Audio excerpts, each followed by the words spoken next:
Question number 20. A person is painting his house wall. He stands on a ladder with a bucket containing paint and in one hand and a brush in another. Suddenly, the bucket slips from his hand and falls down on the floor. If the bucket with the paint had a mass 6 kg and was at a height 2 meter at a time it slipped, how much gravitational potential energy is lost together with this paint? ठीक है, mass given है 6 kg and height given है 2 metre. यहाँ पे समझना है, एक इंसान है जो एक सीढ़ी पे खड़ा है, लैडर पे खड़ा है। क्यों? क्योंकि वो वॉल को पेंट कर रहा है। सपोज ये वॉल को वो पेंट कर रहा है, इसलिए खड़ा है।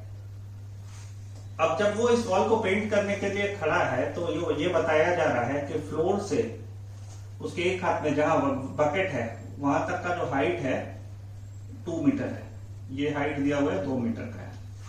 और इसका जो मास है, ये जो बकेट का जो मास है ये है 6 kg विथ पेंट। अब बोल रहा है अचानक से क्या होता है कि इस इंसान के हाथ से ये पेंट वाला बकेट जो है वो छूट जाता है और आ करके वो इस जमीन पे गिरता है।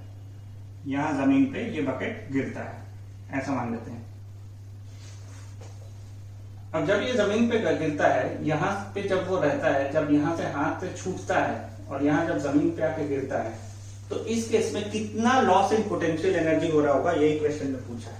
तो सबसे पहले हम लोगों को दो चीज यहां समझ लेना होगा कि पोटेंशियल एनर्जी, अगर हम लोग रेफरेंस पॉइंट ये ले तो इस पॉइंट पे जब ये छूट रहा है और नीचे पहुंच जा रहा है तो यहाँ के पोटेंशियल एनर्जी को हम लोग सपोज E2 कंसिडर कर लेते हैं और यहाँ पे जो पोटेंशियल एनर्जी है इसको E1 कंसिडर कर लेते हैं ताकि समझना इजी हो जाए। अभी अगर हम लोग देखेंगे, इसको सॉल्व करने की कोशिश करेंगे तो यहाँ पे दो चीज समझ में आ रहा है कि ऑब्वियसली यहाँ पे पोटेंशियल एनर्जी अलग होगा ड्यू टू ग्रेविटी और यहाँ पे पोटेंशियल एनर्जी अलग होगा।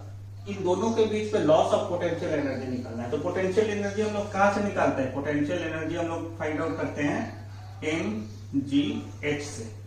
तो E1 पॉइंट पे potential energy at point E1 कितना हो रहा है? इज इक्वल टू मास है 6 kg, g का वैल्यू है 9.8 और हाइट दिया हुआ है 2 मीटर, यही है। तो अगर हम लोग देखेंगे तो यहां पे इस पॉइंट पे जो आ रहा है वो आएगा 117.56 या 117.6 कर लेते हैं। 117.6 जूल पोटेंशियल एनर्जी हो रहा है, जूल पर सेकंड कर सकते हैं। E2 पॉइंट पे क्या होगा? पोटेंशियल एनर्जी हमेशा पता है, अगर रेफरेंस पॉइंट ये है तो यहाँ पे पोटेंशियल एनर्जी क्या होगा? इस पॉइंट पे mgh ही होता है।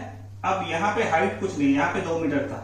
यहाँ अगर देखें तो हम लोग इसको लिख सकते हैं m into g into 0।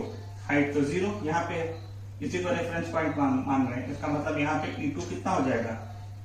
Is equal to 0। तो लॉस इन पोटेंशियल एनर्जी को हम लोग दिखाते हैं डेल्टा ई से। आप या तो लिखे लॉस इन पोटेंशियल एनर्जी या लिखे डेल्टा इज इक्वल टू क्या हो जाएगा? E1 minus E2। यहाँ पे जितना था उसमें से यहाँ जितना कम हो गया, तो लॉस इन पोटेंशियल एनर्जी हो जाएगा 117.6 माइनस E2 का जो वैल्यू आया 0। तो loss and potential energy is equal to 117.6 joule per second. ये हो गया आंसर। जूल रख देते हैं, आंसर एनर्जी जूल में होता है। तो इस तरह से इसमें जो पोटेंशियल एनर्जी का लॉस हो रहा होगा दोनों पॉइंट को मिलाकर, वो कितना हो रहा होगा? 117.6 जूल।